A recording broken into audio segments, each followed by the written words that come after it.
I will keep it brief, super brief, and I promise you that that will be my last Knicker pun. You're better than that. Well, I might. No, seriously, though.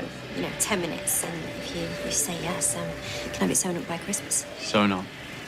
Oh, my goodness, I'm actually saying it now without even realising I'm doing it. Wow. Okay, 10 minutes. What do you say, Eli? 10 minutes. Only because I like you. Well, of course you do, with all my Knicker punning. Talk of the street. Talk of the street. The talk of the street. Talk of the street. The talk of the street. Talk of the street. The talk of the street. Talk of the street.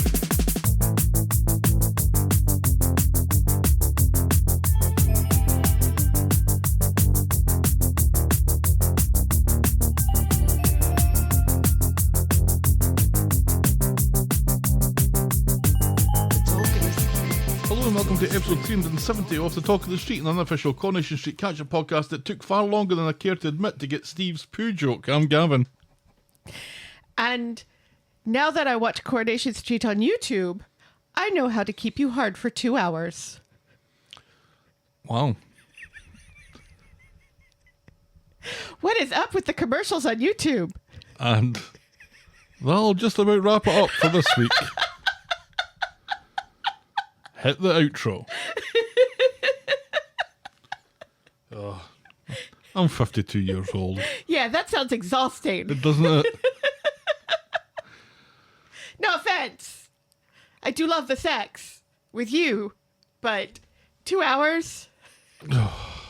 I can't think of anything I'd like to do for 2 hours straight. I used to chuckle at the Viagra ads that said if you have a erection that lasts for more than 6 hours, go to the hospital. go to the doctor. Yeah. There was a time when you think an erection that lasts for that long is, well, maybe it's something to be celebrated. Right. Anyway, let's stop talking about Rex penises now, because Lord knows we'll be talking about them plenty of times during this week's episodes. Yes. Especially the ones covered by teddy bears. How are you this week? Yeah, I'm all right. Been busy at work. Busy at work or hardly? What? Sorry, I'm Working still thinking harder, about. harder. I'm still thinking about penises. Yeah, you're thinking of hard, not busy. There we go. Oh, sorry.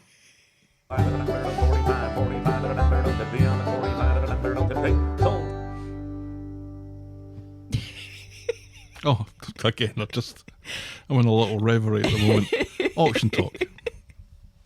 Yeah, we got these really cool antique oraries in this week, and I'm so excited because I love them. They're so cool. They're these models of the planets. Oh. And they're so cool because, well, two of them, it's just the sun and Mercury and Earth and the moon. But there's another one that is the sun and all of the planets up to Jupiter, because at that time, those were the only planets they knew about. And Saturn doesn't have any rings because they didn't know about Saturn's rings yet. Yep. So it's just so cool to see these things and to move them around and watch them spinning and stuff. Saturn's beyond Jupiter, though. Well, they must have made it wrong then. But anyway. I know this kind of devalues your thing now. It sounds a bit shit, to be honest. It's really cool. And that one, but okay. Well, that one was the French one. So maybe they got it. Don't blame the French. If you can't blame the French. Helen will be outraged. If you can't blame the French, who can you blame? Just take the hit. But no, these are like really awesome things and they're worth a lot of money. So it's yet another thing that makes me really appreciate my work, because I get to hold in my hands things that I will never be able to own because they're worth a lot of money that I don't have to spend on really cool planetariums, essentially, to hold in my hand. So it's really fun and very cool. That was mostly my week. And also like a lot of really cool records. We've got so many records now because people like the way that I do the records. So they're always shoving the records at us. And that means I'm doing my job right. Good stuff. How about you? How was your week? I've had a headache for 9 days. Ugh. I've had a headache for 2 days. I wonder if our headaches are caused by the same thing. If it's like the change in the weather. Change in the weather and stress at work. Yeah, But nobody wants to listen to that. I do. Shall we preamble, my dear? Yes, please. Give us some of that ibuprofen, Corrie News. It doesn't work. It doesn't work. Actually, I think I've just been sleeping. It's my neck, I think. We're of an age where you put your body in a slightly wrong position at any time during the day or night, and it just ruins the next 24 hours for you. If I'm checking my blind spot and I yawn at the same time, Oh, you saw that meme too? something's going to break. In preparation for her returning role as Eva, Catherine Tildesley has dyed her hair blonde again, saying goodbye to her brunette locks. The lengths the actors will go to. Eh? Yes. Dyeing their hair. Speaking of which, Jack Webster actor Kieran Bowes, who has not cut off his leg for his art, shame on him. He has earned distinctions on his A-levels. Oh, good for him. Good for him. Good for him. He's earned distinction, especially he's been training to do some coaching in sport. That's nice. He looks a sporty type. He does look a sporty type. He's got that kind of leanness that Benny has when he's playing the soccer or the footy. Yeah. So he's taking his A levels. That makes him 17, I think. 17 or 18. Sure, you could say anything and I would believe you. I think so. That's the advanced Right. exam that you take before you leave school to go to college or uni. Yes. So, ages Jack's 15. Yeah. But we've talked about this before, how the actor is older than his part. Mm-hmm. Because we talked about this when all of a sudden he had this massive growth spurt. He really did. And they can't pretend he's only got one leg anymore. They've never pretended that. And it's fine because he's got long trousers on. All the time. That's The fine. character is never going to be in shorts. Even in the midst of summer, that poor kid has to wear long pants.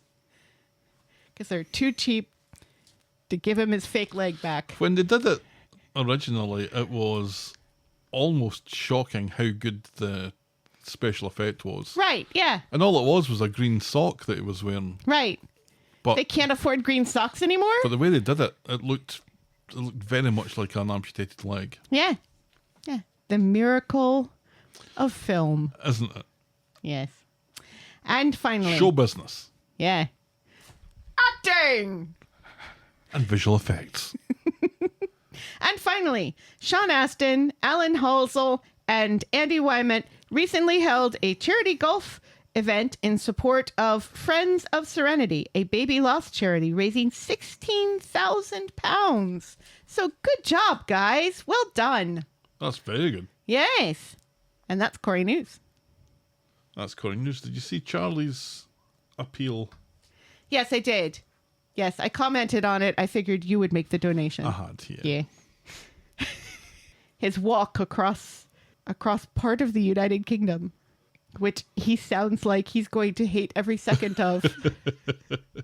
He's got one of those little nose things now. He's got a nose ring, yes. One of those little nose things. The one that is it sepium? Septum. Septum. Yeah. What's a sepium? I think that's a font. Yeah, you don't get that pierced. No.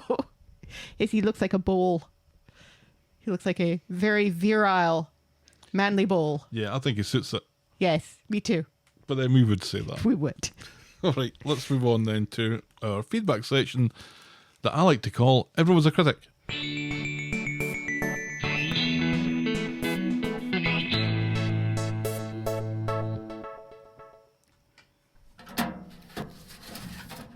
Physical mail!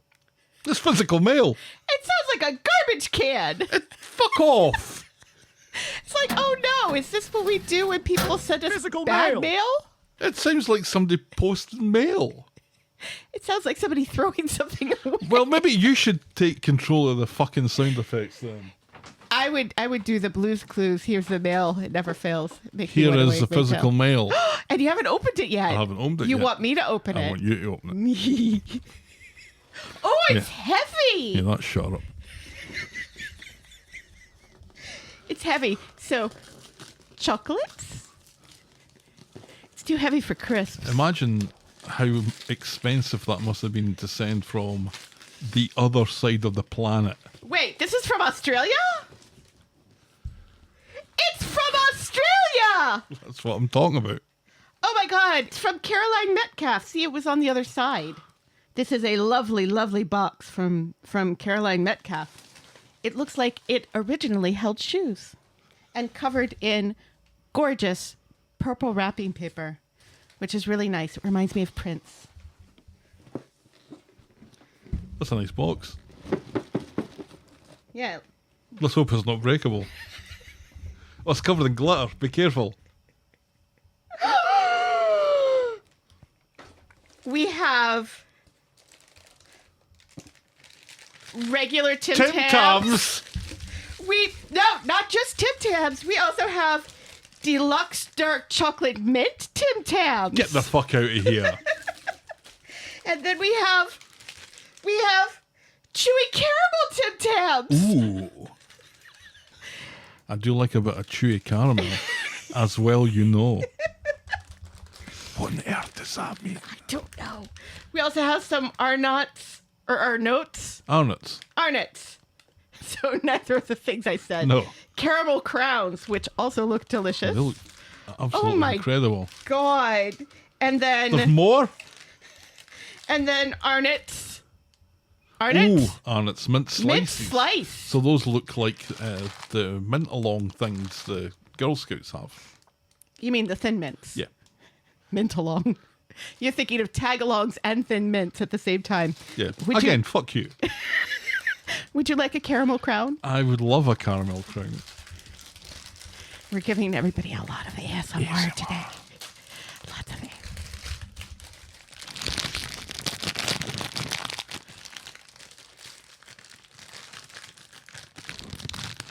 Feel free to skip ahead, people. This is taking much longer than I thought.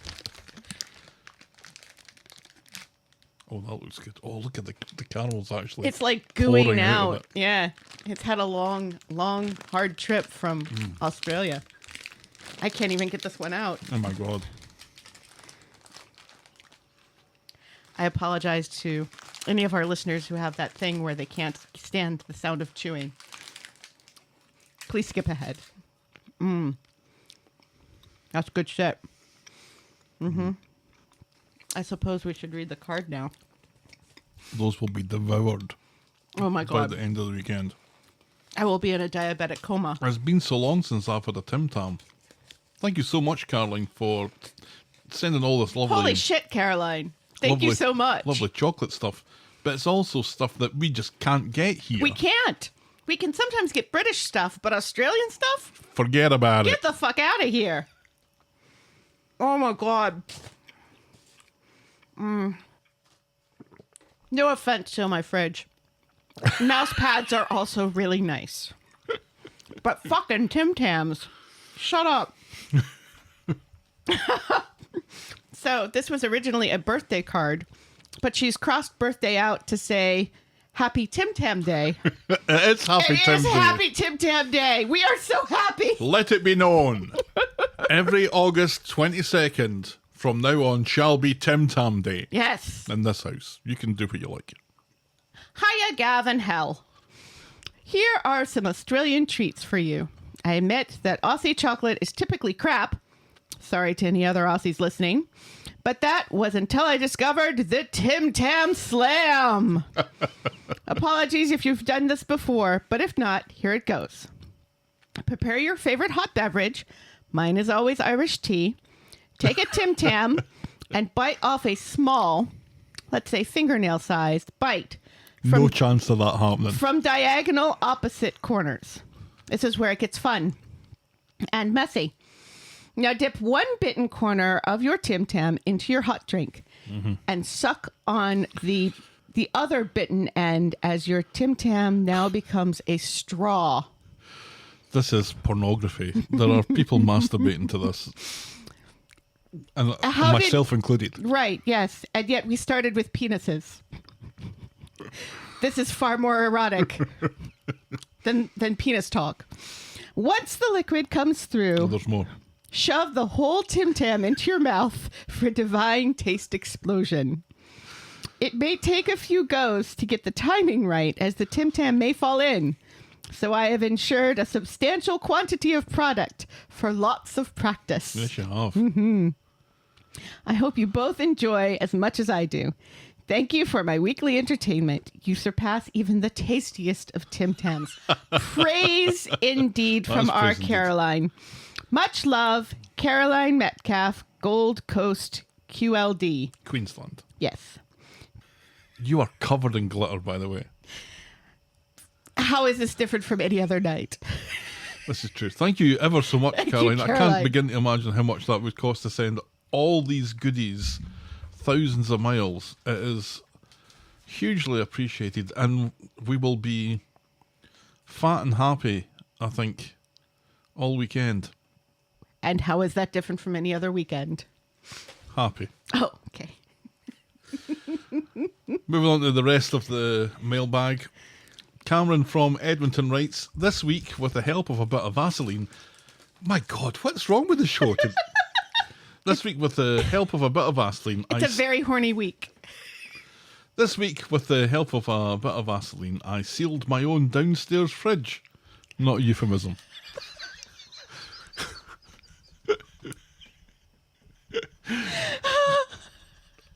I love you guys. The fact that we're talking about this on a Coronation Street podcast just fills me with such joy. I just really hope that this is really benefiting Seal My Fridge. I hope so. That they're making lots of money off of us. Well, somebody should. Thank you, Cameron.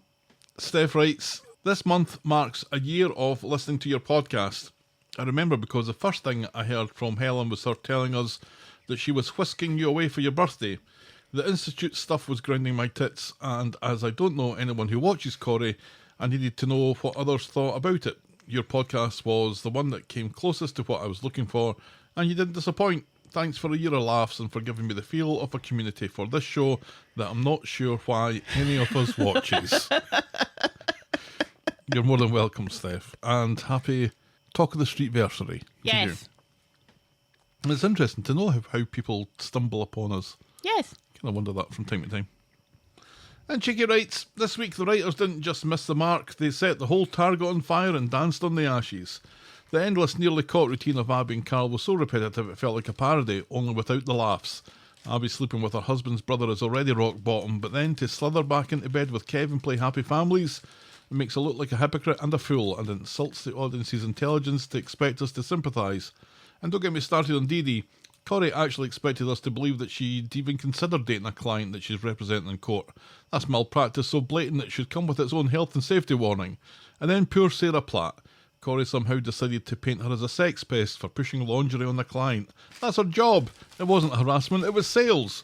But Well- nope, Corrie twists it into something sleazy, humiliates her, and then lets David, her own brother, sneak around sabotaging her relationship with Kit like a pantomime villain twirling his moustache.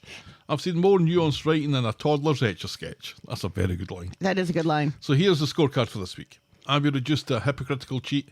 Dee Dee shoved into malpractice cosplay. Sarah dragged through the mud for absolutely nothing. And David written like a jealous schoolboy. That's not drama, that's character assassination served up as story. Corrie needs to get a grip fast, because if this is their idea of entertainment, the show isn't just in a slump, it's serving up flat pints, cold chips, and acting like we should swallow it with a smile. Well, Yeah. very well written would, as usual. Cheeky, thank you very much. I actually quite enjoyed it this week.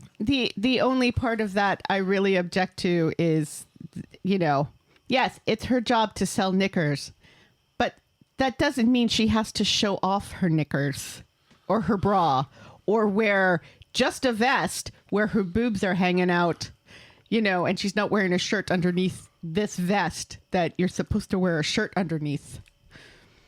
She brought an awful lot of that on herself. I agree she was just trying to do her job, but she did not need to change into that outfit to do her job. It was more the locking of the door that she was maybe taking it a little bit too far. But anyway, I did quite enjoy it this week. But anyway, thank you ever so much to Cheeky, to Steph, to Cameron from Edmonton, and to Caroline for the lovely correspondence and chocolate this week. It's very much appreciated. Feedback's always welcome. Send us your thoughts and I'll probably read them out. Get us at thetalkofthestreet@gmail.com, or our DMs are open at Corrie Podcast. Oh, we love it when people write actual letters to us. Send your proper mail to the Talk of the Street, P.O. Box 12, Eaton Rapids, Michigan 48827. And please note that we reserve the right to edit feedback, but only in the interests of brevity. And now let's podcast for coffee.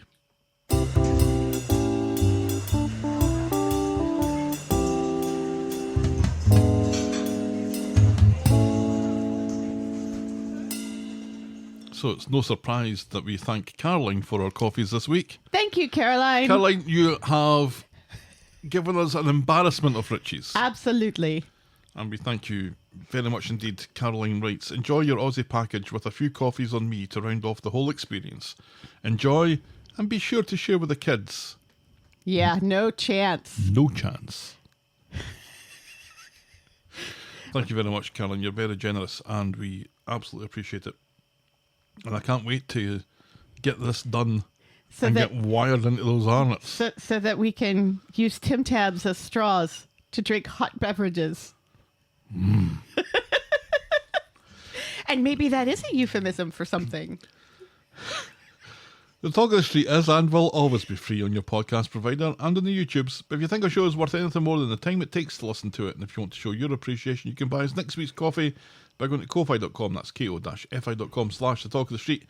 And if one show isn't enough for you, you can also sign up to be a friend of the podcast through the same link, where for as little as $2 a month, you can get access to the Talk of the Street Spoiler Alert, our weekly spoiler show, and the Talk of the Street Classics, our monthly review of a classic Corrie episode. All that, plus a mention in the closing credits. And if Ko-Fi isn't your thing, you also have our Patreon site, where you can show us some love for the exact same benefits. Sign up to be a friend of the podcast there at patreon.com/the Talk of the Street. But remember, you can always support the podcast for free and get us in front of new listeners by liking, subscribing, rating and reviewing wherever you get your podcasts. I think we'll be recording our classics for September, either this weekend or next weekend. Hopefully this weekend, because I hate rushing. And I'm very much looking forward to that. We're going to be talking about episode 638, where Patrick Stewart makes an appearance as a fireman. Yes. Can't wait. Sexy. All right, shall we dive in, Medea? Yes, please. Our first storyline this week is no parking. Parking? No parking. No barking. On Monday, in Nina's Rolls, Ryan and Carla are chatting about new proposal ideas, and Ryan thinks that Carla's overthinking it and should just do it on a beach. Sarah and Kit wobble into Nina's Rolls, where David sneers at the enormous policeman. Carla gets a text from a client, Eli, who needs to bring forward a pitch, so Sarah offers to fly solo and take care of it because Carla has to go somewhere else. Against her better judgment, Carla lets her do it. David, meanwhile... But not like that. David winds Kit up about Sarah fucking Eli and informs Kit that he has a sweepstake about how long it'll be before Sarah dumps him, the lanky prick.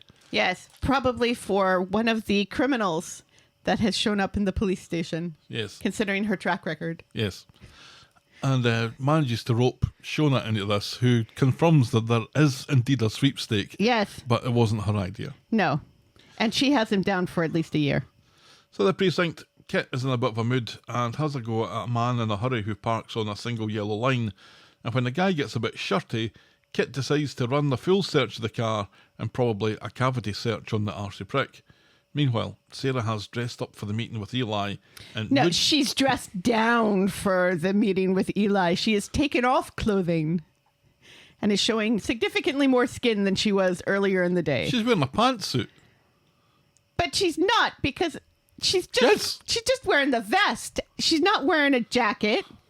She's not wearing a shirt under the vest. She is showing far too much skin for a professional meeting. And you can see her bra. You can in a professional meeting. You can see the edges of her bra. You can see the trim. Yeah, you shouldn't be able to see the trim. And you can see the strap. Or bits of the strap. I didn't really see what the big deal was. Of course you didn't. Looked fine to me. I'd have bought some underpants over, that's for sure. Anyway, so Sarah has dressed up or down depending on how you're looking at it for the meeting. And wouldn't you know it, Eli is the prick from the precinct, and he's all a fluster. Sarah insists that she'll do her pitch and flashes a bit of bra to get Eli on the hook. She'll have him sorted in 10 minutes. But not like that. Well, maybe like that. Mid-presentation, Kit comes hobbling in despite not working at the factory And despite Fizz saying you can't go in there, she's in a meeting. or having an invite to this meeting. Right, yes. Why does Sarah have the door open? Yeah, you don't have The your door door's open. If you're having a meeting, you shut the door. You're talking about sales, you're talking about money. Right. You shut the door. You should be shutting the door. Yeah. So unprofessional, just all the way down. Eli is shocked to see him and calls him a trumped-up traffic warden. Sarah quickly throws Kit out, locks the door to the meeting room, and pushes Eli back into his seat and demands that he pays attention to her underwear. But not like that. After the meeting, Sarah tells David, Shona and Nick about the fucked up presentation and the reason why, and David and Nick find it hilarious. They do. And that's why I love the Platts. That's why I love this family so much. They laugh in her face. Yeah. Because that's what brothers would do. That's what my brothers would do. Back at the factory, Carla is hacking furious. As she should be. Because she's heard from Eli, who's demanding 40% off his order, or he's going to report Sarah for sexual harassment. Flustered, Sarah explains the run-in with Kit and reckons this is revenge for that. Maybe, says Carla, but you locked him in the meeting room and you touched him, and then she spots that Sarah's wearing one of the bras that she's trying to sell. Right, yeah, because she can see it. And Carla's like, you can't do this. You can't dress like this for a meeting. This is not like the good old days. Yeah, which I don't think Sarah would have been aware of. Sarah was a child in the good old days. Yeah, well, she and, was and pregnant. Right, and also watching movies and television like the movie 9 to 5, so she would be well aware. I think she'd be old enough to watch 9 to 5, yeah. When? When it came out? When did it come out? I can't remember. Early 80s. Yeah, Sarah Platt was born in 87. Oh, yeah. Yeah, and the film came out in 1980, so maybe not. But I've watched an awful lot of comedies from the 90s recently, and oh my God, the stuff that they got away with putting in and forcing, 17-year-old actresses to do. It's kind of shocking. Putting in. Carla knew this would happen, and she needs this fucking sale. She sends Sarah home and gives Eli a call to try and smooth all this over. Dejected, Sarah goes home. David goes to the pub and sees Kit and winds him up about illegal parking and takes glee explaining how much he fucked up Sarah's pitch. David is hilarious at this as he's winding him up. Oh, you can see his eyes twitching just talking about illegal parking. Just perfection. David Platt is perfection this whole week. I love it. But in fairness to Kit, like, Eli was an asshole parking where the only part of the walkway where handicapped people can get down off the sidewalk. Mm-hmm. So. Oh, Eli's a prick without. Yeah. Good on Kit for, getting the asshole to move. Kit says that he lives rent-free in David's head and hobbles out. It's true. He goes home where he learns from Sarah about the sexual harassment allegations. So back at the precinct, Kit meets Eli and offers to apologise. But Eli isn't interested as this is too much fun and he has no plans to drop his allegations, and he's quick to point out to Kit that he's recording this on his dash cam. Eli looks like somebody who has a dash cam. Mm. Kit is unimpressed by these false charges and whispers a threat into Eli's ear that seems to upset him. And this seems to be witnessed by David, although we don't really see David there. He's like above somewhere. Yeah, there's a shot from where Gav's old apartment was. It's from Gav's landing. Yes. And it's shaky, so I think that suggests that it's a person's point of view. But what's what David doing up would there? David be doing up there? I am so confused. What do you think Kit whispered? Whatever it was, it seemed to shock Eli to his core. I don't know if it was just threatening them physically, But it looked like there was more to it than that. Like he knew something about Eli. Yes. Maybe. I don't know. Do you know? Are you being mysterious in the hopes that somebody's going to sign up to our friend of the podcast tier to get the spoilers for tonight? No, this was a spoiler from last week, remember? Like I said on the spoiler show, I forget about the spoiler show the second we stop recording it. So no, mostly everything that happened this week was a surprise to me, despite talking for half an hour about the spoilers. Whereas I was like internally laughing at all the things I kind of got wrong. Oh. It's kind of like, remember... There's no quality control here, folks. Remember when we thought it was Abby's ass on the... That was funny. That was funny. Oh, God. Abby's hairy ass. It wasn't. It was Tyrone's. Kit seemed to be very much in a position of power in that. And not just because he was a policeman. Yeah. Because he's going to that meeting with the intention of smoothing things over. Right. Or getting Sarah off the hook. Yes. So to go in just with guns blazing and to threaten violence, knowing that you're being recorded on a dash cam. Yeah, being very cool and collected and just leaning in and whispering as if he's Bill Murray and Eli is... Scarlett Johansson. Yes. There's... In the movie Lost in Translation. There feels like there needs to be something more to it than just simple thuggery threats. Yeah. Yeah. That's what it seemed to me. Back home, Kit tells Sarah that Eli won't report her, that he's all mouth and no trousers, and that it was just an empty threat. Sarah is worried that he's going to pull a Nathan, but Kit insists that Eli doesn't have a leg to stand on, which is rich coming from him at the moment. At the Rape Hotel, Eli is heading up to his room when David accosts him and tells Eli that Kit has been pushing his luck recently, and with an accusation of harassment against him, it'll probably stick. Now, enjoy your night. Bye-bye now. Bye. Bye. Yeah, the way he just kind of holds the elevator. Like he was almost as if he knew that Eli was going to be staying there. How would he know that? How would he know that? He's just hanging around hoping that this guy shows up in the hotel. This guy who supposedly had a airplane to catch. How would he know? How does he know? None of this makes any sense. No, it doesn't. It's like they just don't want anyone to ask any questions about anything that they're seeing. And yet they have to know that we're going to question everything. Well, these are just the things that jump out to us. I mean, if we were to watch it with a little bit more scrutiny, I'm sure there'd be other things that would jump out. But yeah, why was David at the precinct? And then why was he at the Rape Hotel? What does he know? He knows too much. Who does he know? Is he on a house call? To cut somebody's hair? In Gav's old apartment? That was funny as well. When David's going with Kit about getting his hair cut. And Shona says... And Kit says, what does Maria cut your hair for you? And Shona says, no, it's grand. Audrey. She's grand. Audrey cuts his hair, which explains so much. Yep. She doesn't cut it very much. No, yes. Anyway. And she's full of wine when she does it.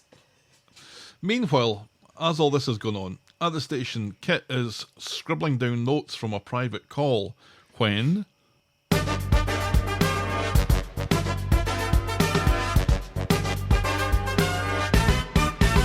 Swain walks in, and the atmosphere is still frosty between them. When Kit leaves, Swain uses her big girl detective brain and runs a pencil over the top post-it note in the post-it note pad and finds Costello's name and a telephone number written next to it. That's fine detectiving right there. That's super detectiving. Later, she asks Costello, do you have a new telephone number? And when he says that he doesn't, she explains about what she saw on Kit's desk. Costello is awkwardly dismissive and tells Swain to stay clear of Kit, as she doesn't want to get dragged down with him. This is the first example of Costello seemingly speaking in riddles. Yes. Or as someone who has read next week's script. Yes. I understand pretty much nothing of any scene that involves Costello this week, because I don't know what the fuck he's talking about. It's almost as if the show doesn't want you to know. Right. So on Wednesday, in Nina's rolls, David continues to wind Kit up when he learns that he's going to Mexico, thinking that they speak Mexican in Mexico. Swain comes in and asks... In fairness to David, the Spanish that they speak in Mexico is different from the Spanish they speak in Spain. It's still Spanish. It's not Mexican. Just like the English we speak here is different from the English that they speak in the United Kingdom or in Ireland or Australia So the same or New language Zealand. then. But different. Because we don't call trunks a boot here. Yeah, I don't think that necessitates calling it a different language, though. No, but it's a different dialect. So, So it's a dialect, then, of Right. Spanish. yeah. Right, well, shut up, then. So it's not necessarily understood in Spain. There would be words that Spanish people don't know that a Mexican would speak. Like there are things that you say sometimes. What language do they speak in Mexico, Helen? Spanish. Thank you. But Mexican Swain Spanish. comes in and asks why Costello is so off for them at the moment. Lisa still has the phone number, but seems like she hasn't called it. No. Maybe not the best detective in the world after all. Well, what is she going to use to call that number where the person isn't going to just call her back? A telephone box. Do they still have those? Yeah. Because they don't There's hear. one in Roy's. Oh, that's right. There is one in Royce. Because Roy's like that. He's a Luddite. And that's not a bad thing. And I'm sure that the police have the facility to do a reverse lookup, put in the number and see what the address is, or see if it's a mobile number or whatever. Yeah. Yeah, Anyway. she has ways on her computer to find out what this phone number is. Yeah. Kit says that he has no idea and he leaves. At the station, Costello says that Kit has slipped up vis-a-vis Eli, who has put in a complaint of police intimidation, and he demands to see Kit in an interview room.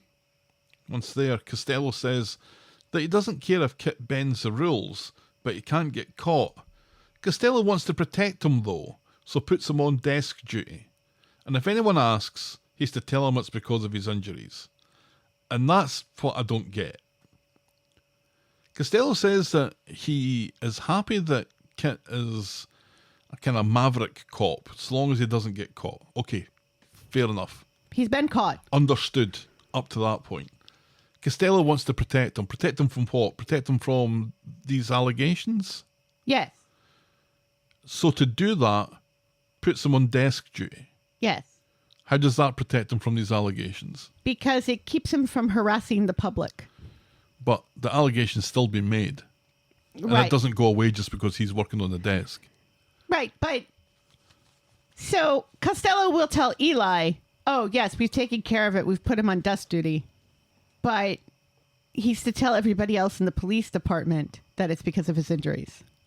So that people don't know that he's kind of a dirty cop and bent, which Costello doesn't seem to mind. Oh, I suppose, but there's got to be better ways of expressing that. Kid doesn't know why Costello's doing this, and he mysteriously says it's in everyone's best interests. Any illuminating words of wisdom about that? Well, just seems to imply that maybe Costello and Kit know something about Eli that we don't. Carla has been getting calls from clients all day, Yes. but not like that. It seems that word of Sarah's sexual harassment has been going round, and now everyone wants a discount thanks to Sarah and her ways. Right, and they also want to schedule an appointment with Sarah. Wink. Carla knows that Sarah wasn't acting all that slutty with Eli, but just wishes she had a brain in her head. Sarah goes to the salon and explains about Eli claiming That's a tall order, Carla.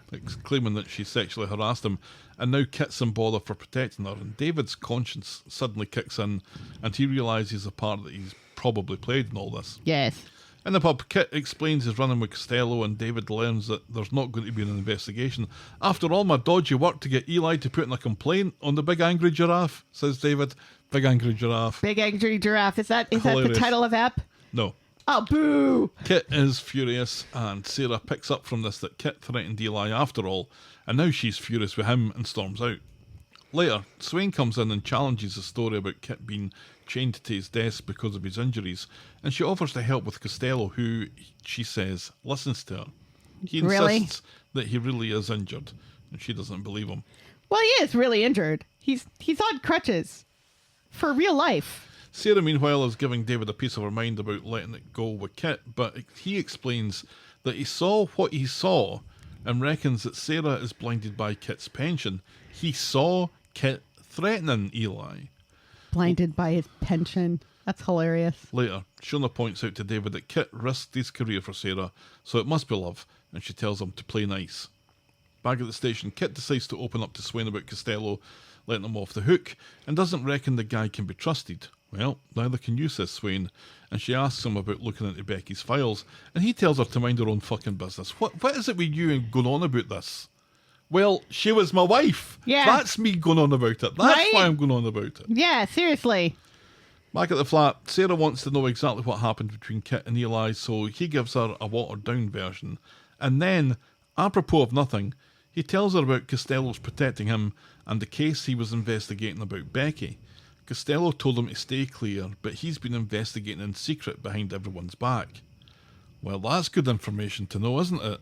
Yeah. Why would you tell her this? Delicately revealed. Oh, by the way, there's something else I've meant to tell you that's going to be really important. Yeah, and it's really important for you to know about me investigating Lisa's dead wife, Becky, who you don't know, Right. who none of us know. We haven't even seen a picture of this woman. And for all intents and purposes, she doesn't exist. Betsy doesn't even have a picture of her dead mum. What is going on here? So after this big revelation, they go to the pub where they meet David and Shona, and David apologises and promises to bury the hatchet. Kit, though, gets a call from Costello and hobbles back to work, where Costello tells him how lenient he's been, but how he thinks Kit is a good cop. Kit didn't think Costello thought that way about him and could have got rid of him. Next time, says Costello, I won't be so lenient.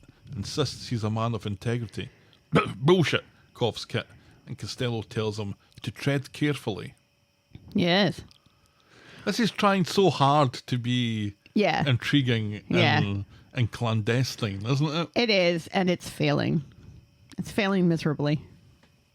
Is the reason that it's failing miserably because this isn't a Corrie style of story, that this is a kind of line of duty style of story, and this definitely isn't line of duty? Mm-hmm. Or is it because it seems to think that just by speaking in semi-riddles in code that makes it intriguing?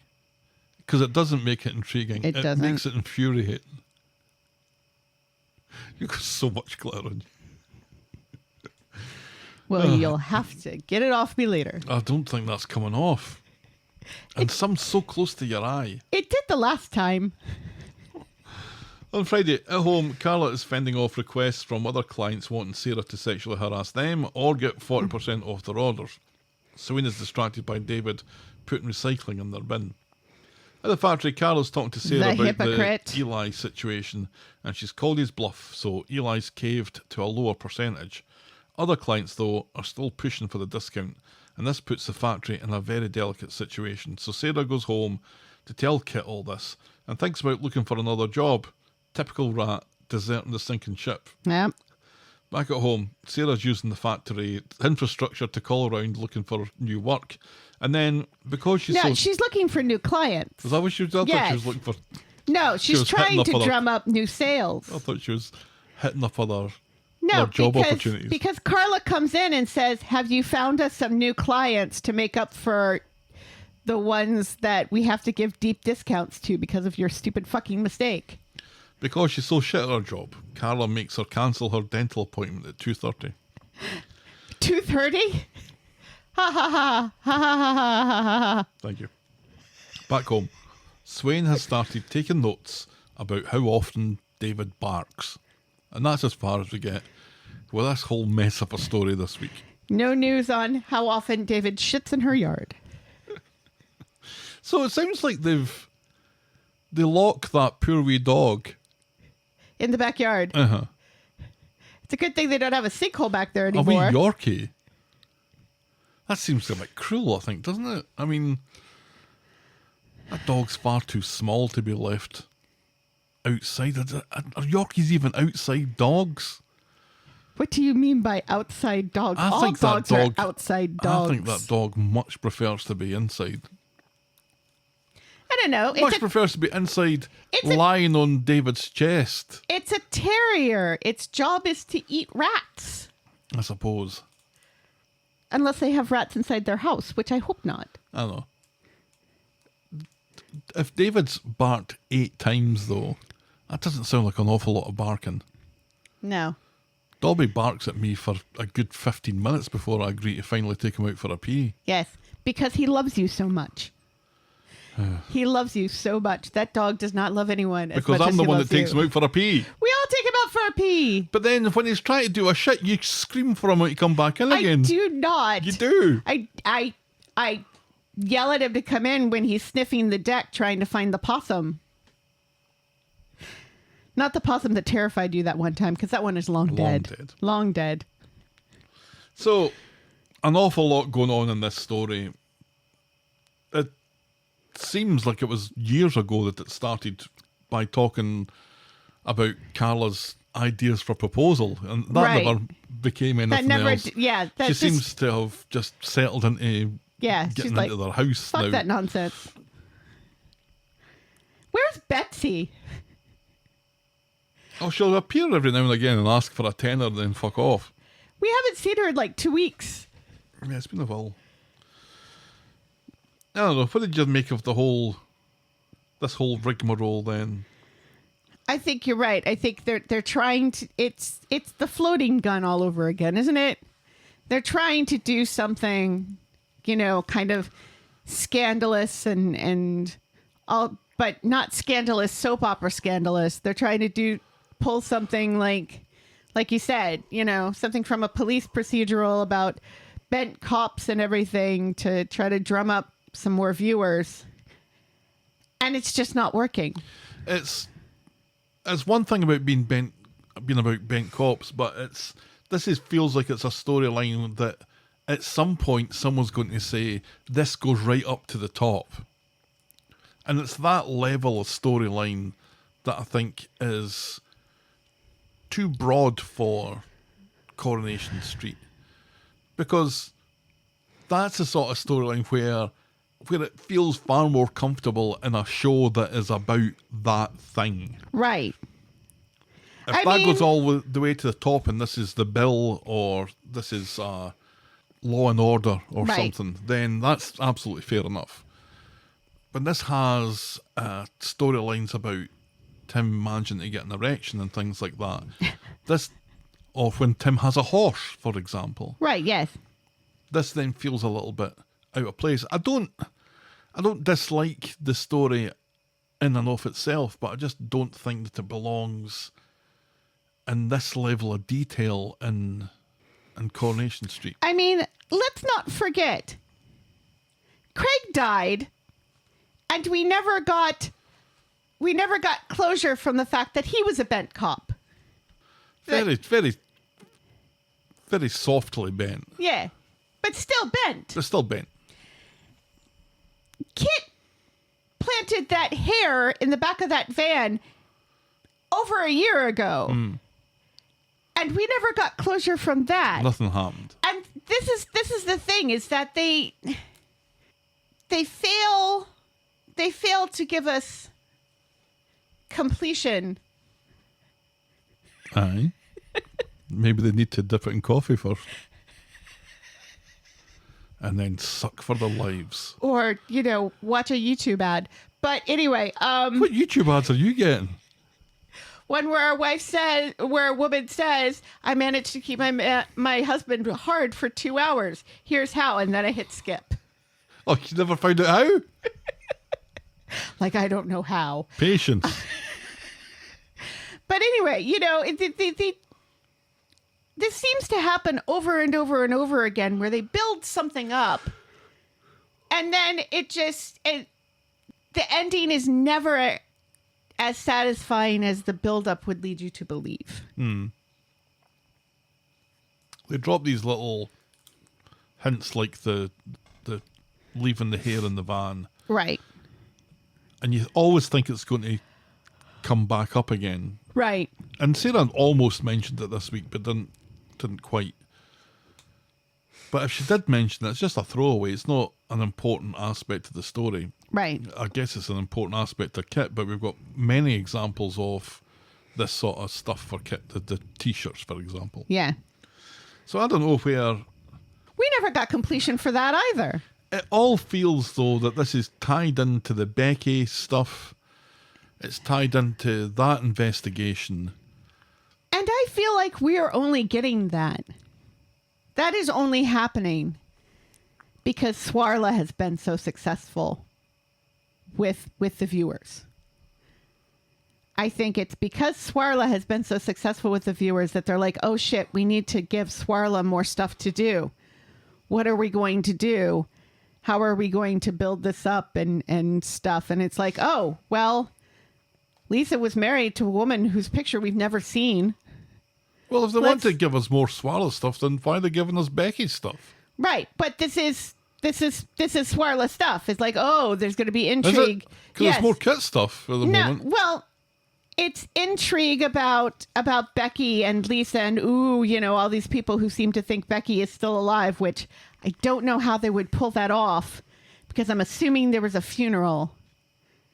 I'm assuming Lisa saw her dead wife before she was incinerated. I'm assuming she was incinerated. I'm assuming there was no burial. But who knows? Maybe there was. It kind of feels like this is, kind of cobbled together to give us more kind of intrigue in the whole Swarla stuff. And I don't know if it's succeeding because, as you said, it's involving too much Kit. There's so many better ways to give us more Swarla that... I think that's why they're also rushing a proposal when they've only been together for like 6 months. They already rushed them into living together, abandoning cats in the process, and buying a house together, still abandoning cats in the process. Yeah. Those cats are never coming back. No, they're never going to mention it again. No. How does Betsy feel about her cats being abandoned for Carla? That's a storyline I'd be interested in seeing. Yeah, give us that then. Yeah. Give us Betsy being infuriated about her lack of pets now. Yeah. I think it might be more fitting to the show than this thing that's going to go all the way to the top. Right. Yeah. And this would be a fun thing about the whole neighbors, what are they like thing, because they could get a dog bigger than David, which wouldn't be hard. Like the a dog or the giant character. Both. Like a Great Dane. A Great Dane is taller than David and David. Yeah. And let the woofing begin over the fence. All right, we must move on to... Must we? McDonald versus McDonald. Oh, okay. On Monday, Steve has secretly stayed the night at number 1 and tries to sneak out, but is nabbed by Tracy. How does he secretly sleep in number... Where is he sleeping? Who knows? He explains the drama with Doran from last week, which Tracy finds hilarious. How does Tracy not know about this? Steve winds Tracy up about being jelly after getting dumped by Tommy O. Steve sneaks into Tyrone's with a 6-pack of lager that's got a bow on it to say sorry. Cassie thinks it's a nice thought, but is in the mood to see Steve's pole dancing routine and offers to be the pole. Hi. So, they're getting their hole in the living room, naked as the day they were born. Yes. When Tyrone comes in and his eyes catch fire. Judging from the angle, he's probably just had a decent swatch at his old mum's chocolate starfish. Steve tries to distract the situation by mentioning the lager with the bow on it. And remarkably, this seems to do the trick. Yes. While that's all that happened in that storyline this week, oh my God. They have to burn that teddy bear now, don't they? Whose teddy bear is that? Whose teddy bear has now touched Steve's penis and testicles? It's horrifying, isn't it? I mean, it's funny. It's funny. You look at a grown man hiding his penis behind a teddy bear, and you're like, this is hilarious. It's demonstrably funny. But then the longer it goes on, the more it becomes disturbing and not funny. See, I thought it was funny all the way through. I thought this is a thing that people clamour for. They clamour for comedy. Yes. And this is comedy. Yes, but not And a it's a teddy little bear. it's a little bawdier than usual, maybe. Yes. It's a little more end of the pier, carry on stuff. But And- Tyrone's reaction as he walked in to his mum, who seemed to be just about getting there. Because she had It was weird because it looked like they were just like hugging each other naked and she's laughing because the angle doesn't look like it would work for actual intercourse. yeah, she's sitting on his penis. No, they're both standing up. No, they're sitting down. Are they sitting down? Yeah. It looked like they were standing up from the angle of Tyrone at the No. door. No, they were sitting looked- down in a chair. Yeah, but there's no bouncing. So she's just like sitting on it and swaying back and forth and laughing. I think maybe the bouncing would have taken it a little bit too far for what is still an early evening soap opera. Oh, no. I expect bouncing in the middle of the afternoon. Well, this is what it was. So Tyrone walks in to see his mum shagging an old man in his living room, Yeah, and they're both naked. Both and one of them naked. is his friend. and one of them covers his junk with a toy that belongs to... One of his children. Right. You know what? Kudos to Simon Gregson, though. For His game. He's game. His game. He was game on the pole, and he's game with the teddy bear. Yeah. You know, he's the Jamie Lee Curtis of British soaps. I think he's lost a little bit of weight as well. Just absolutely game to just throw himself into the physical comedy, no matter his age. Yeah. And you know, at the end of the day, the fact that Tyrone more or less forgave him because of the lager with a bow in it. Right. That's pretty funny as well. It's weird though because because it's a 6-pack in a box of lager that he puts in the fridge, and then he's like, "Oh, maybe I shouldn't have gotten something that has to go in the fridge." Yes. Because of the whole Doran thing. But then later, they're talking about how he brought a bottle with a bow on it. And I was like, it wasn't a bottle, it was a 6-pack. Whose goof was this to change it to a bottle when we all clearly saw a 6-pack?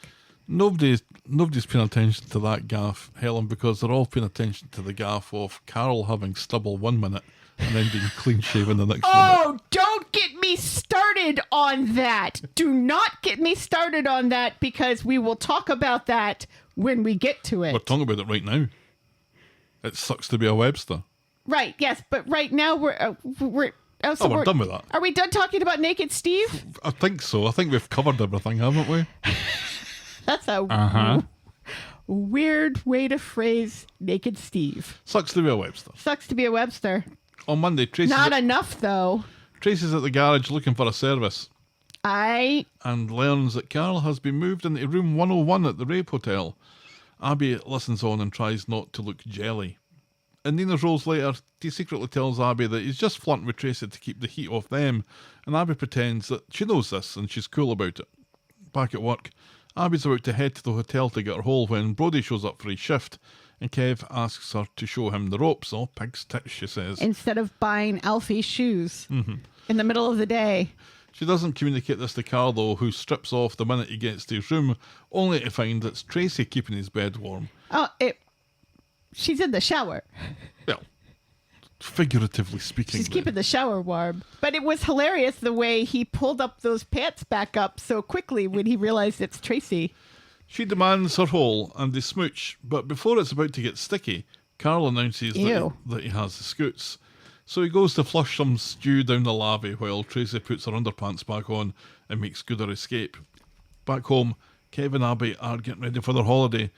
In beautiful, beautiful Mallorca. Kev goes through the speech that he likes to use about how much he loves her and depends on her. So Abby decides to smooch him to get him to shut up, and they get their hole. Yes. Later, Carol goes to Kev's and is shocked to see Abby in a dressing gown and hear that Abby and Kev are fucking off to beautiful, beautiful Mallorca. He whispers to Abby... And also fucking off on each other.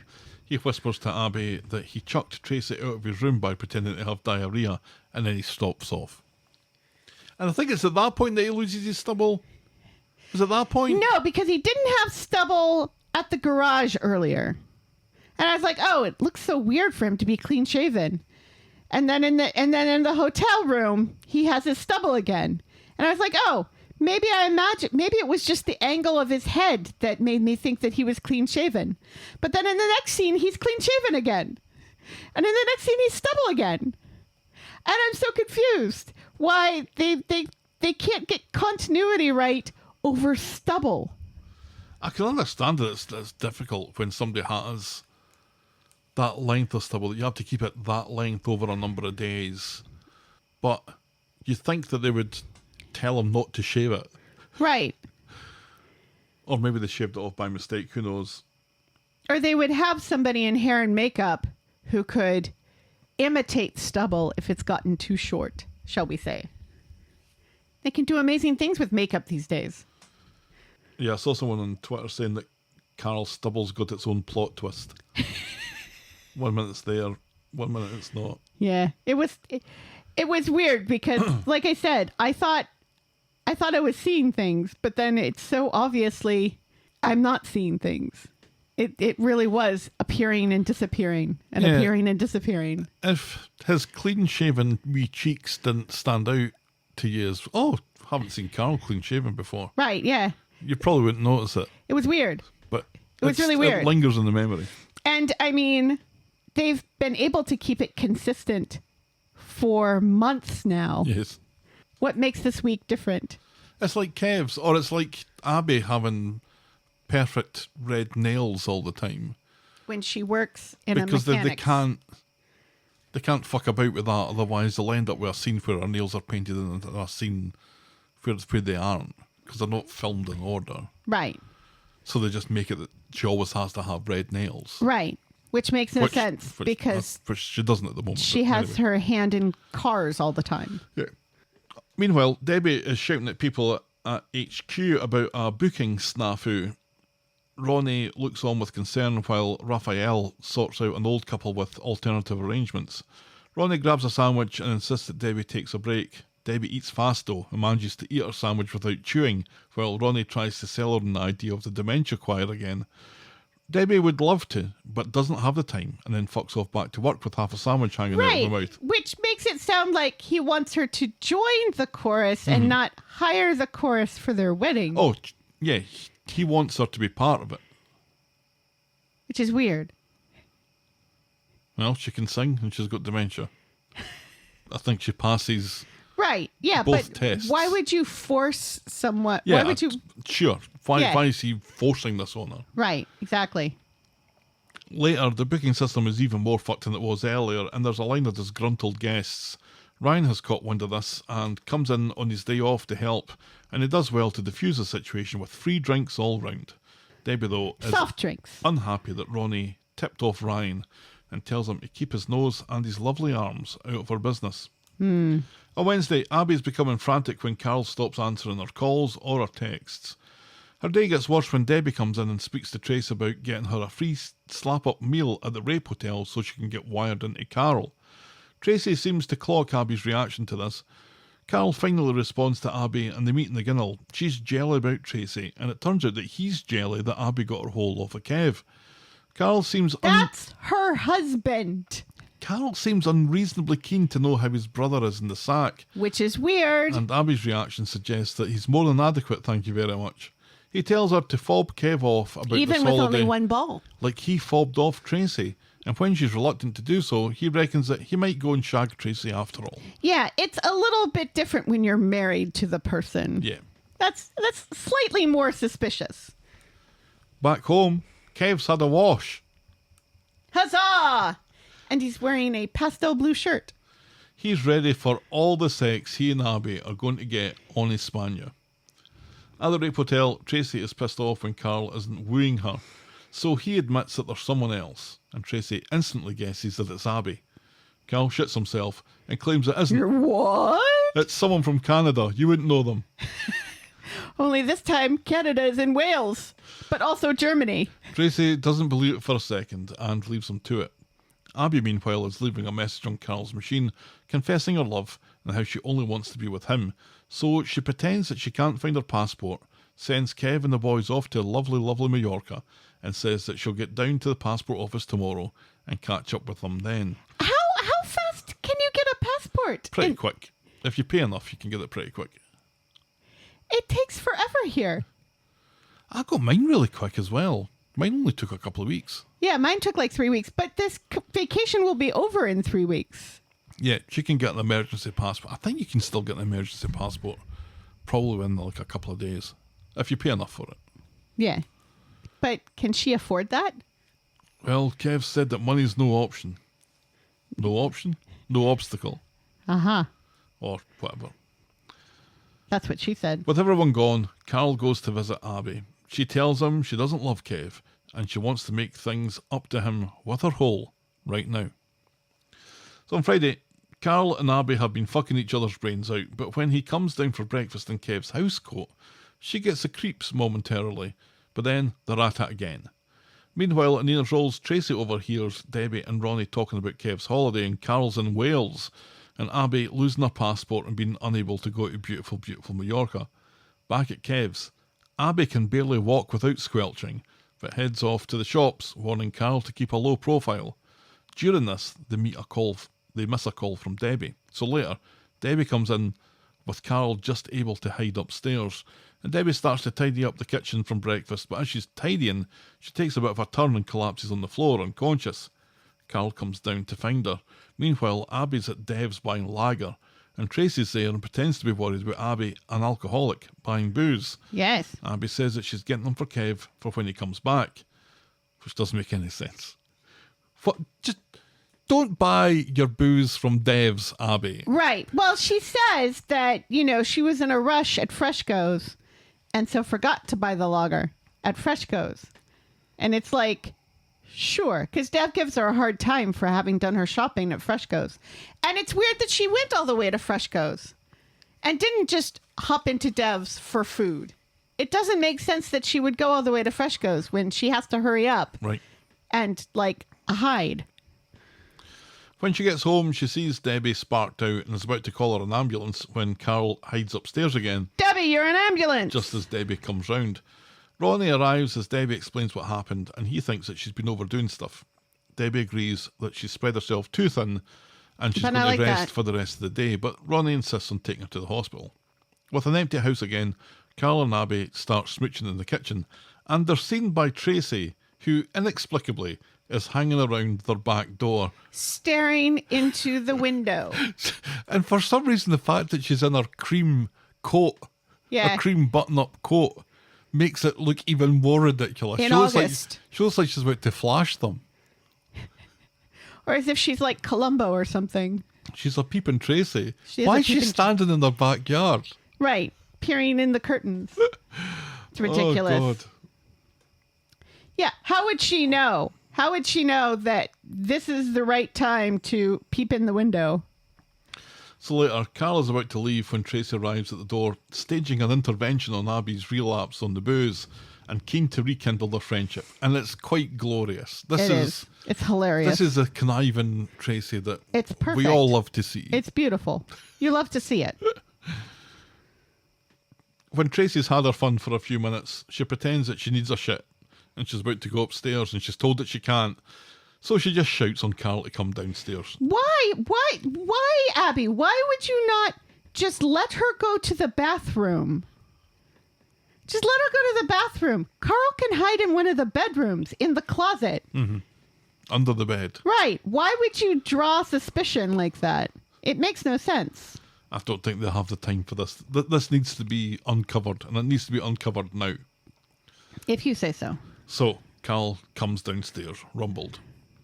Abby and Carl pretend that it was just a one-off, and they were going to call it quits anyway, but Tracy isn't falling for anything, so she'll be telling Kev unless they both pay up to help her with her divorce, and she says that she'll settle on a figure and tell him in the bistro later. Privately, Carl and Abby realise that they don't have the money to pay off Tracy, but then Carl has to rush to the hospital to play the devoted brother to Debbie.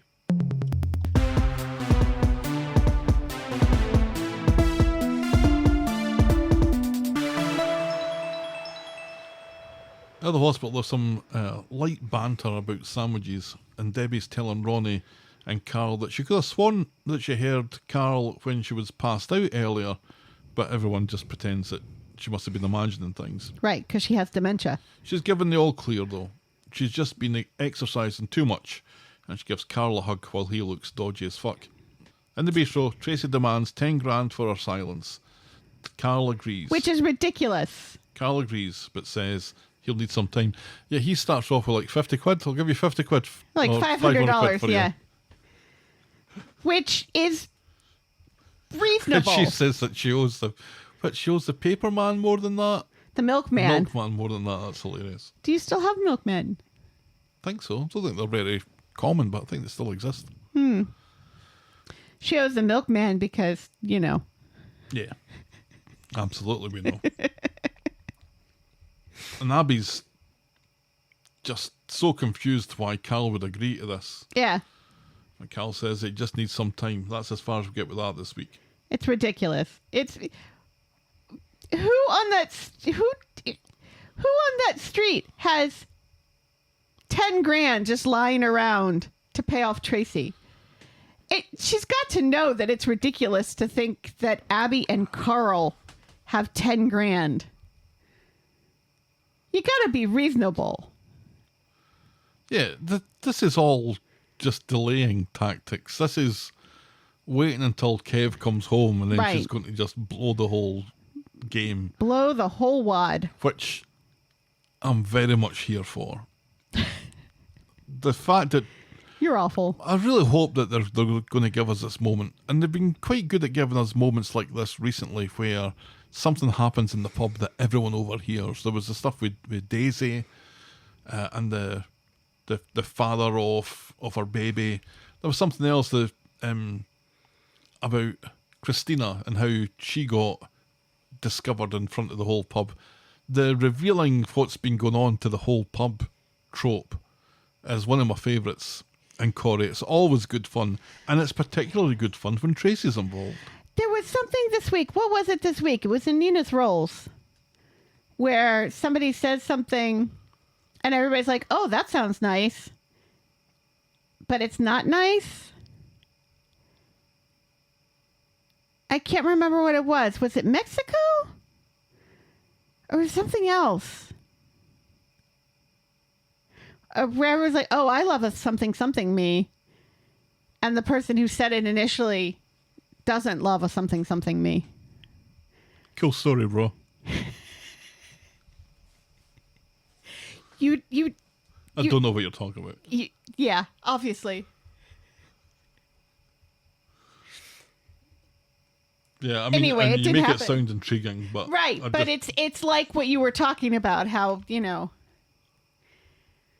two people are having a conversation in a busy establishment, and all of a sudden everybody around them is part of the Oh conversation. no, that's not what I'm talking about. What I'm talking about is the deliberate outing of a situation in a crowded pub. Going to the pub and Tracy saying loud and proud for everyone to hear that Abby's been shagging Kev's brother. And it's deliberate, and she'll make sure that Kev's there to hear it. That's the sort of thing that I love.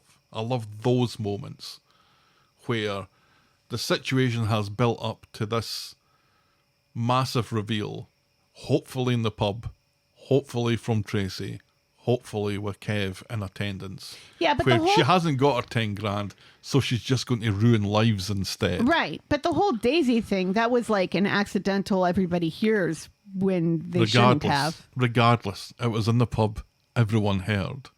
The same with Christina, it was in the pub, everyone heard. And those are great moments. Christina, you say?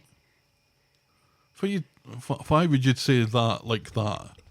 To get people to subscribe to listen to Talk of the Street. Spoiler alert! Which we will be recording shortly after finishing this. Yes, after I get something to drink and take off my shirt. There we go. No, I think this 10 grand thing is just a delay. I don't think she has even any real expectations that she's going to get 10 grand. What's the 10 grand going to do? Pay off Steve? Pay off her lawyer? I don't know.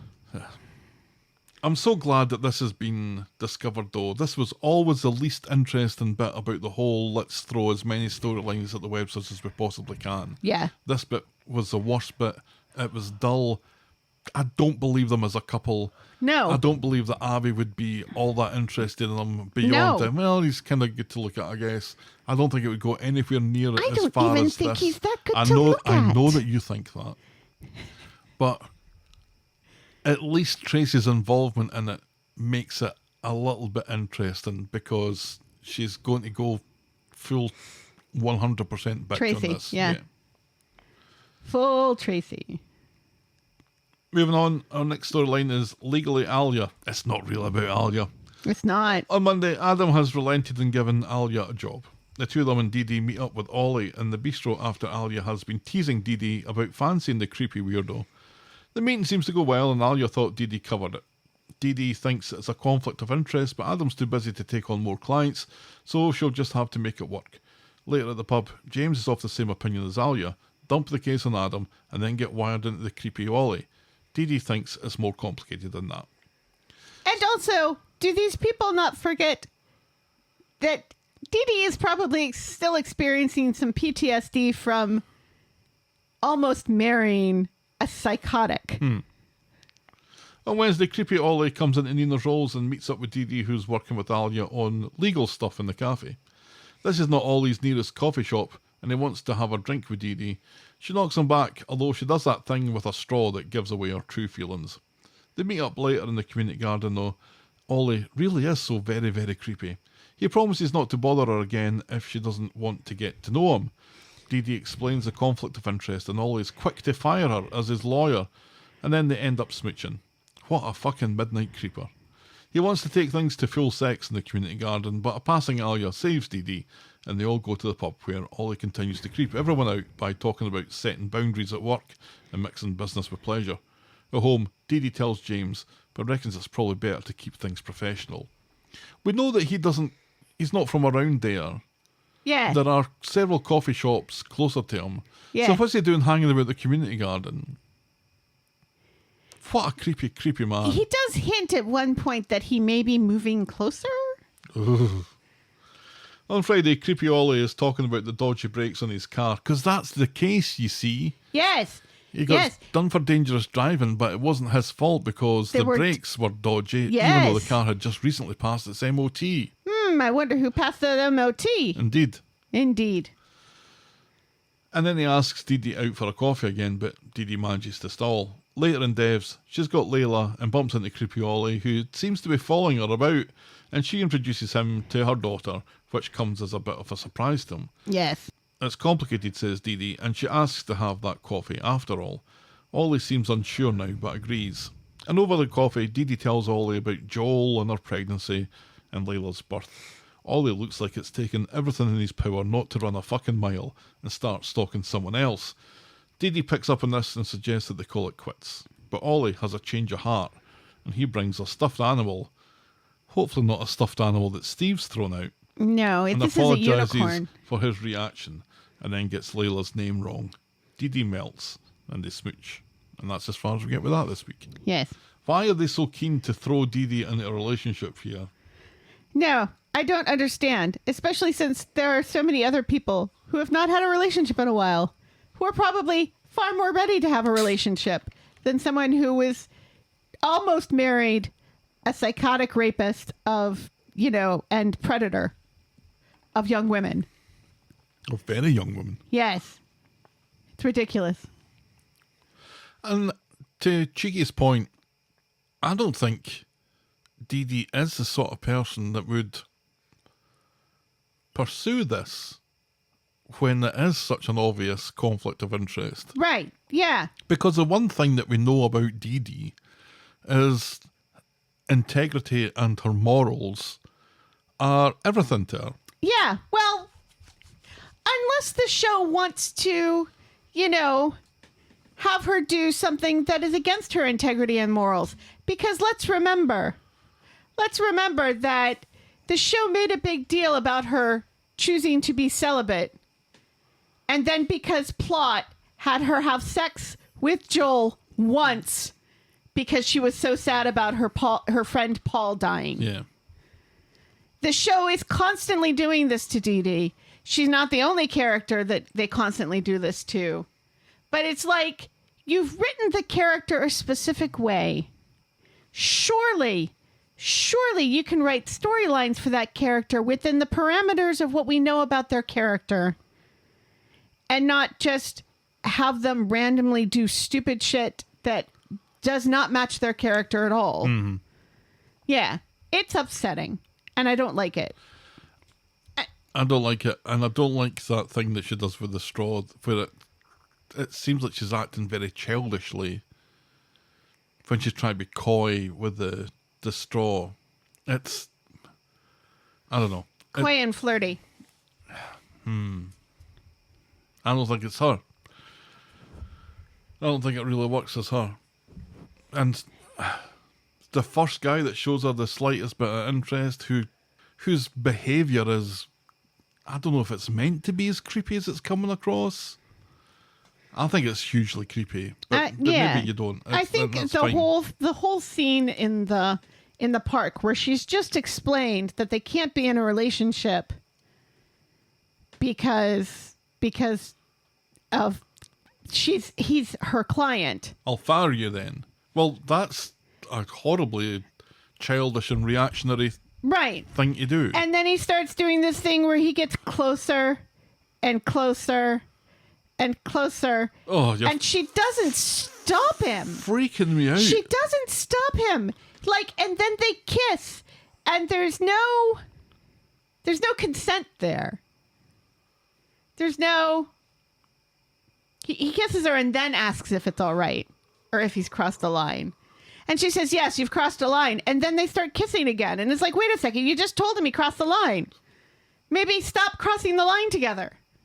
Maybe this isn't what you should do. Maybe you should just wait. This is a very simple case. Yeah. This is this is not a murder trial. That's dangerous driving. Right. This is fairly open and shut. Should be done in like a week. You can wait a week. Mm-hmm. You can wait a week. And then he's not your client anymore. And then, you can proceed. This shouldn't be this difficult to do. Yeah, I agree.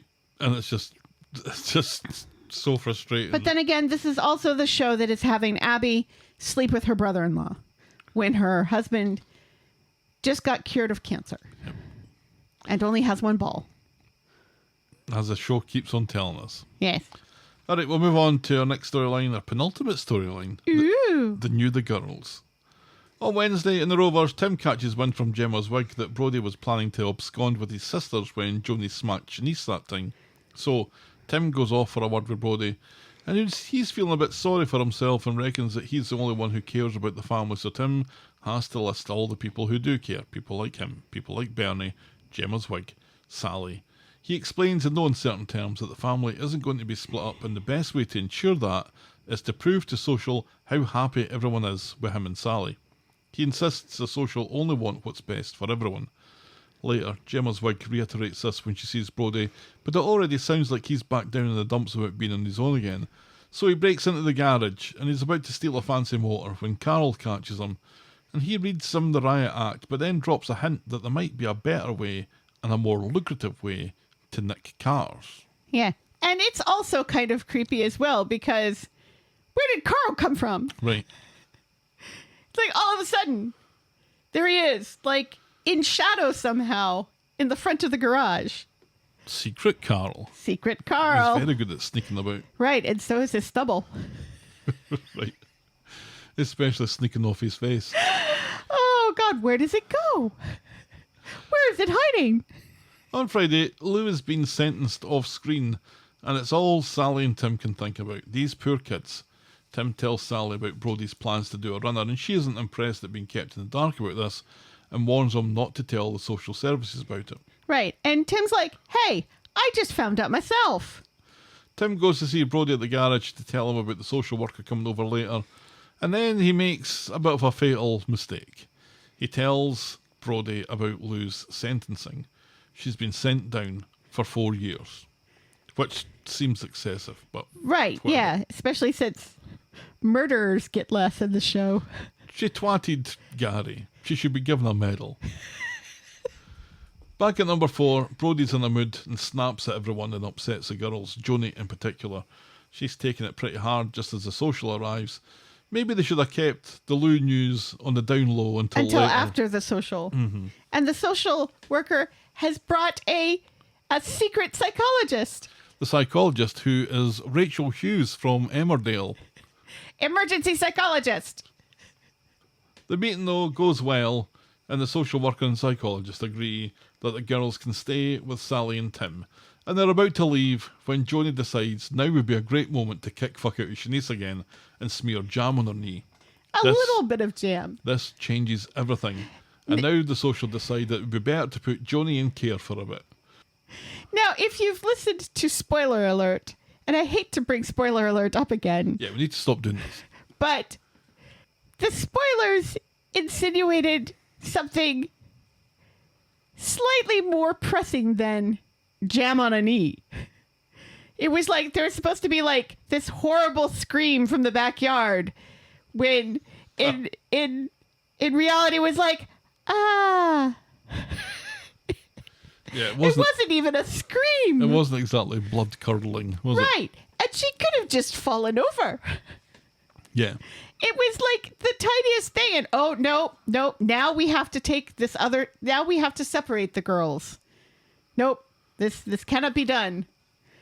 This is less terrible than the bruises from before, which they seemed fine with. Because Sally and Tim have reported those bruises. Mm-hmm. Which is probably why the psychiatrist was there just to talk to Joni and not Shanice and Brody. Right. It's weird. Just have a psychologist talk to one kid and not the other two. That is weird. But all of a sudden, oh, no, now she has to go. Now we have to traumatize these children further by separating them. Brody is furious about this and blames Tim for making a promise that someone else broke. You're just like the rest of them, he says. What a prick. Well, maybe this is Joni's fault for not being able to keep her hands off her sister for 5 minutes while the social are there. Right, yeah. Which is what the social worker says. She's like, the fact that Joni did this while we were here in the house just shows that she doesn't have any control over her emotions. Mm-hmm. Which, fair enough, but it's just a bit of jam. But wait a minute. How did that even happen? But you look at Joni and you think, really? That lassie? Who seems to show no emotion. Very little. Which I think is the character. Yeah. Because she is so very traumatized because she's had a very traumatic life. We have seen her, throw a remote. We've seen her kind of shout at Shanice about wanting to watch age-appropriate shows for her. There has been some level of frustration between Joni and her wee sister. We have seen this. I just don't know that I believe it, because I guess we can't see Shanice getting beaten up. Right. But we could get it maybe suggested a little bit more, because I'm not sure that we agreed that it was Joni that was the cause of the bruises in the first place, were we? Yeah. No. That was never really confirmed. We've just assumed that it was, and then it was decided, and then Brody was talking about Joni had hurt Shanice or whatever, right. Or had been fighting, or yeah, I don't know. But to separate them like this, as opposed to maybe keeping a closer eye on it. But then if something happens and they've known about it and they haven't taken action on it, then I guess that becomes a little bit more complicated. I don't know. Just for all we need everyone to do is to be on their best behaviour for half an hour. Can everyone do that? Right, yeah. Just stay out of each other's way for half an hour. In the backyard. Ah. Or one of you go to the backyard, one of you go upstairs. Right. And it's like, she pushed me over. Oh yes, that's horrible. This never happens between two children. No. Two siblings where one pushes the other over. If you're going to give us a traumatic event that's going to separate these children, Make it more dramatic. Right. Not that I want poor wee Shanice to be more hurt. But if we want to put our efforts into something that's a little bit more testing, yeah. put it here. Don't put it in Costello and whatever the fuck he's talking about. Right, exactly. Put your efforts into this, because this is still Please. part of a family unit. Yes. That's still very much in keeping with what the show's about. Exactly. And then Brody's reaction to it, it's like he's just looking for excuses to be an absolute shit. Brody the whole time is ridiculous because he's constantly saying, I'm all my sisters have. There's no one else to look out for us. We're all we have. And people are constantly saying, no, that's not true. You have your Gran, you have Gemma, you have Tim, you have Sally. You could have Kid if you really wanted him. Mm-hmm. But you have all of this other family and all this other support. No, it's just me.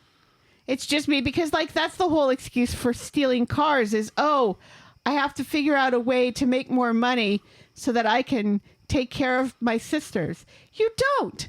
Tim and Sally feed and clothe them and house them. And a gentle reminder, dear Brody, that you're not very good at this crime malarkey. No. That's why you've been in and out of the Stabby Teenager Centre for as long as Daniel can remember. So, for a start, you haven't been part of their lives recently because you've been locked up. And for a second, stealing cars is something that you're going to get caught for, and then you're going to be the third person and then, sent away. And let's not forget, when his mum was still around and asked him to take care of his sisters, he would always give her a hard time and refuse to take care of his sisters. Mm-hmm. Now all of a sudden he wants to take care of his sisters. Yeah. And everybody's like, you don't have to do that. You can still be a kid. Yeah. He's a prick. Yeah. All right, our final storyline is the temporary happiness of Aadi and Amy. Just a few scenes on Friday here, Helen, which is strange for it being the final storyline. On Friday, Asha's heading off to work just as Aadi learns that the police will not be investigating the drink spiking any further because there's no case there. Right, yeah. She picked up the wrong cup. It's a chance for Aadi to start out his life again, and now he's keen to do that in India. Dev says that he's pleased to hear it, but he doesn't sound pleased to hear it. No. But Asha is unusually upset about this. Yes, she is. Later, Amy comes to see Aadi. She's heard from Asha about Aadi leaving for India and seems to take it personally that he's leaving. Aadi reckons that she can do better than him, and everything Lauren said was true. This is the distance he needs, he says. He does, though, invite Amy to visit him, and she seems quite keen to do so. Dev comes in and pretends to be nonchalant about it, but in the kitchen he's obviously upset that Aadi's leaving, even though this was his stupid idea in the first place. It was his stupid idea in the first place. And at the shop, Dev is still cut up about this, and not even a shit joke by Steve can cheer him up. And Steve points out, wasn't this your idea? Right, yes. A literal shit joke. It's a joke about needing poo. But needing with a K. Right, because it's a baker. Mm-hmm. Yes, why does the baker have to wash his hands? Because he was kneading a poo. And that's just the scatological mess that creates is just Can you awful. just imagine? Oh. It'd be so gross. Under his fingernails and everything. Ah. Then we cut to Asha, who's on a bench outside the hospital, and she's crying her eyes out, the wee soul. And that is how we end this week's episodes. Yes. Now, this has been foreshadowed a little bit. We've had Asha maybe feeling the pressure of work a little bit. Hinted at in recent past. She has a high pressure job. She does. She has a very high pressure job. Yes. And we've seen her thrown into really traumatic situations like Mason. Yeah, with people she knows. Yeah. And that's got to be very tough. And while it seems like she's been able to handle it, and Craig. Right. Yeah. Craig really traumatized her. And everyone's kind of joking, oh, Asha's the only paramedic. It's like, well, Asha's great. Yeah. She's a paramedic, so she's a person, and she's fantastic in this role. Yes, she is. She's so calm, or seemingly calm under pressure. Yes. And it seems that something has happened that has made her, maybe all that pressure has finally found a bit of a release. Right, or yes. something. Because she's also losing her twin. Yeah. And that, that's tough on twins. Yeah, it's tough on twins. Yes. I thought that was a very interesting way to end the show this week on a fairly short story. It doesn't really go in many places. We learn that Aadi's not going to get charged, which we never thought he would. We've learned that he's going to go to India, which we always knew that he was going to do. Yes. Made his peace very quickly with Amy, who last week was very much not Team Aadi, Right. but has since come round. And Aadi admitted that he shouldn't have spoken to Lauren that way. And I was like, what is it that you're supposed to have said to Lauren that was nasty? Well, he just kind of yelled at her about how... He said that she sounds needy, I think was what he said to her, that Amy had. That Amy was like, Aadi, you can't say that. No, yeah. And yeah.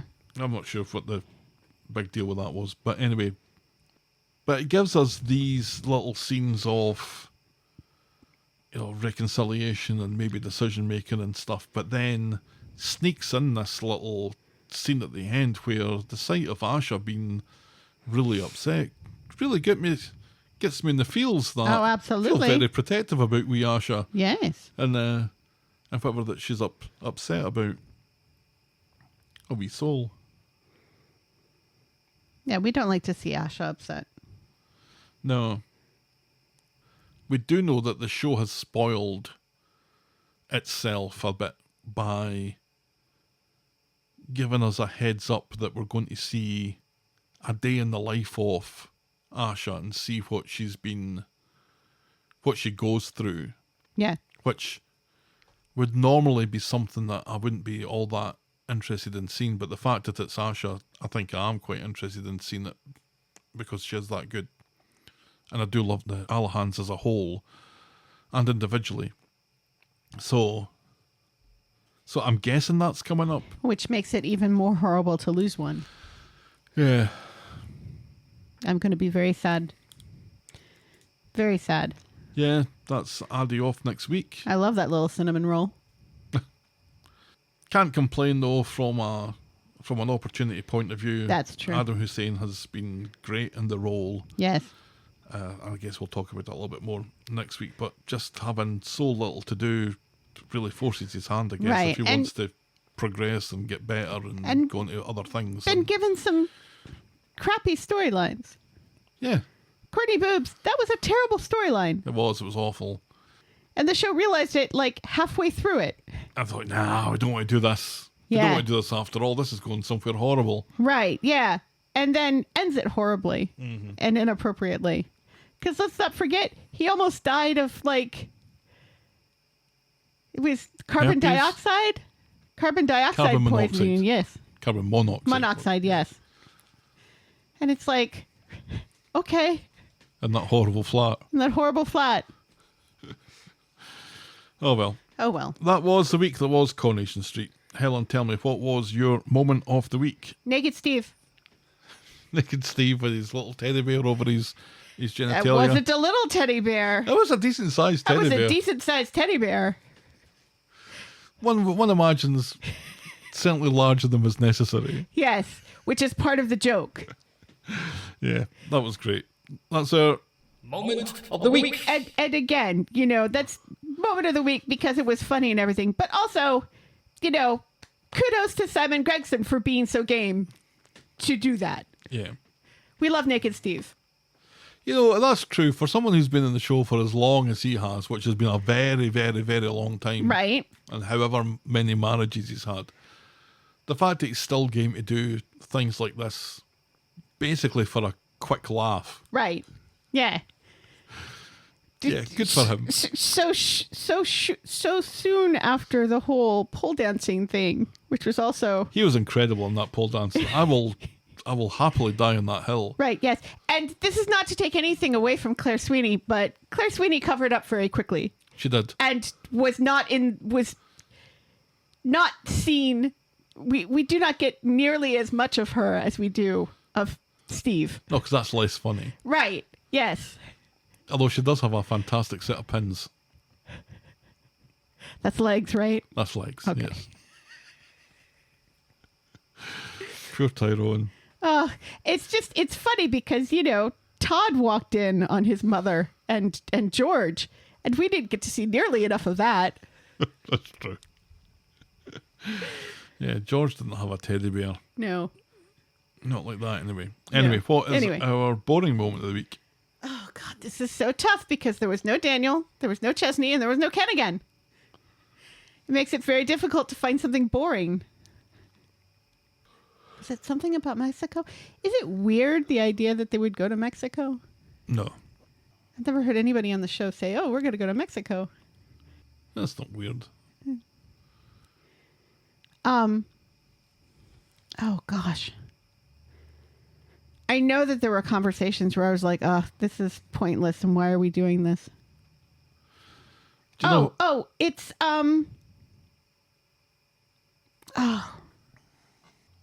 it's Debbie's Cubes. Debbie's Cubes? Debbie's Cubes. Debbie's Cubes? Debbie brings these cubes over for packing that you put a whole bunch of clothes in and then you smush them and then you can fit them in like a handbag. She's like, I brought these cubes over. They're great for packing. And then she explains how you don't even remember it. It was No, that I do. boring. I do remember it. I just don't know if it was that boring because she did manage to talk about how she crammed everything into her big bag. And the mention of the big bag made me smile. Right, yes, but it's a boring conversation about travel cubes. I thought just the amount of sex that Abby and Carl was having was my boring moment of the week. It did seem excessive. Yeah. She's got a UTI for sure. Right. No, Debbie's Cubes. Debbie's Cubes. That's our... Boring moment of the week. Sorry, Debbie. Yeah, I don't know that Debbie's been the recipient of a boring moment of the week No. very often, but Nope. hey, there's a first for everything. Yes. Yay! Now we move on to our section of the podcast where we talk about what other people think of the show and how they rated this week's episodes in terms of yay, meh, or zzz. And the voting this week was 24.4% voted for zzz, 43.6% voted meh, and 32.1% voted yay. Welsh Wokeflake writes, not gonna lie, I only came for the resurrected Rachel Hughes. Holly says, very meh, but at least we didn't have to see Theo kicking off at Todd every 5 minutes. Would have been quicker just to show Abby and Carl fucking rather than hinting at it every other scene. David was very funny about Kit. It's nice to see Tracy being a menace too. Wee Jackie D says, Costello, another bent copper and Corrie. Caroline says, was Friday's episode sponsored by Hovis?